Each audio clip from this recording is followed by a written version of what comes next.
আক্রান্ত হচ্ছেন আগরতলা পুর নিগমের কাউন্সিলররা। কাজ করতে দেওয়া হচ্ছে না তাদের। অভিযোগ শাসক দলের কর্মী সমর্থকদের দিকে। আর এই অভিযোগের ভিত্তিতেই শনিবার রাজধানীর রাজপথে মিছিল করল আগরতলা পুর নিগমের নির্বাচিত কাউন্সিলররা। এ ধরনের সমস্যা সমাধানে সরকারের দৃষ্টি আকর্ষণ করেন তারা। আগরতলা পুর নিগম এলাকার কাজের জন্য সুস্থ পরিবেশ নেই, অভিযোগ পুর নিগমের পরিচিত কাউন্সিলরদের। আর এই অভিযোগের ভিত্তিতেই শনিবার রাজধানীর রাজপথে মিছিল করল মেয়র, ডেপুটি মেয়র সহ আগরতলা পুর নিগমের সমস্ত নির্বাচিত কাউন্সিলররা। মিছিলের আগে আগরতলা পুর নিগমের ডেপুটি মেয়র সমর চক্রবর্তী সাংবাদিকদের জানান, প্রতিটি ওয়ার্ডের ওয়ার্ড কমিটিগুলি ভেঙে দেওয়া হয়েছে। ভয়ভীতি প্রদর্শন করা হচ্ছে কাউন্সিলরদের, বিশেষ করে মহিলা কাউন্সিলরদের ওপর অনেক বেশি নির্যাতন হচ্ছে বলে অভিযোগ ওনার। হ্যাঁ, প্রতিদিন গিয়ে সেখানে ভয়ভীতি দেখানো হচ্ছে। অনেক জায়গাতে আমাদের যে ওয়ার্ড কমিটিগুলি সেগুলি জোর করে ভেঙে দেওয়া হয়েছে, এবং বিশেষ করে আমাদের যারা মহিলা কাউন্সিলর রয়েছে তাদের উপর বেশি করে আরও নির্যাতন হচ্ছে, এটা আমরা লক্ষ্য। সমরবাবুর বক্তব্যে ওনারা জনগণের নির্বাচিত প্রতিনিধি, জনগণের জন্যই ওনারা সরকারের আদেশ মোতাবেক কাজ করতে চান, কিন্তু এই কাজ করার জন্যই উপযুক্ত পরিবেশ নেই বলে অভিযোগ করেন তিনি। আমরা স্মুথলি ঠিকভাবে আমাদের যে কাজগুলি করার কথা, মানুষ আমাদেরকে নির্বাচিত করেছে কাজ করার জন্য, আমরা কাজ করতে চাই, এবং তার জন্য আমরা জনগণের সহযোগিতা আমরা চাইছি, সবার সহযোগিতা নিয়ে আমরা কাজকর্ম করতে চাই। হ্যাঁ, সরকারের যেভাবে আদেশ আসছে নিশ্চয়ই আমরা সেভাবে কাজ করবো, কিন্তু কাজ করার তো পরিবেশটা চাই।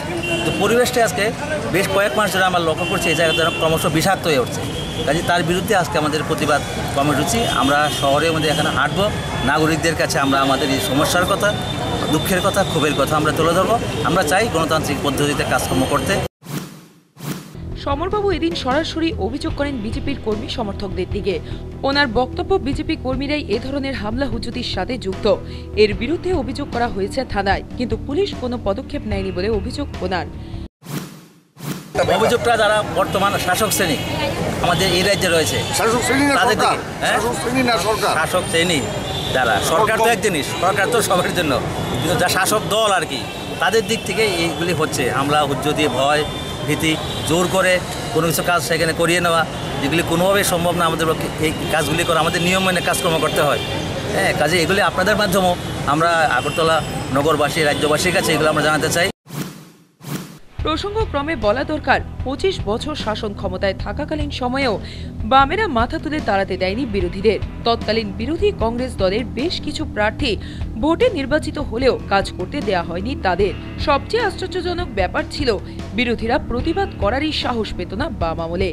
এক কথায় প্রতিবাদের কণ্ঠ রোধ করা হতো তাদের। সেই জায়গায় দাঁড়িয়ে বর্তমান সময়ে বিরোধীদের জন্য প্ল্যাটফর্ম অনেকটাই উন্মুক্ত বলে মনে করছেন বিশ্লেষকরা। তবে কাউন্সিলরদের তোলা অভিযোগ যদি সত্য হয়, তাহলে কিন্তু নতুন সরকারের স্বচ্ছতার উপর এটা যে একটা কালো ছাপ তা বলা যেতেই পারে। আর এক্ষেত্রে মুখ্যমন্ত্রীর সরাসরি হস্তক্ষেপ প্রয়োজন বলে মত রাজনৈতিক বিশ্লেষকদের।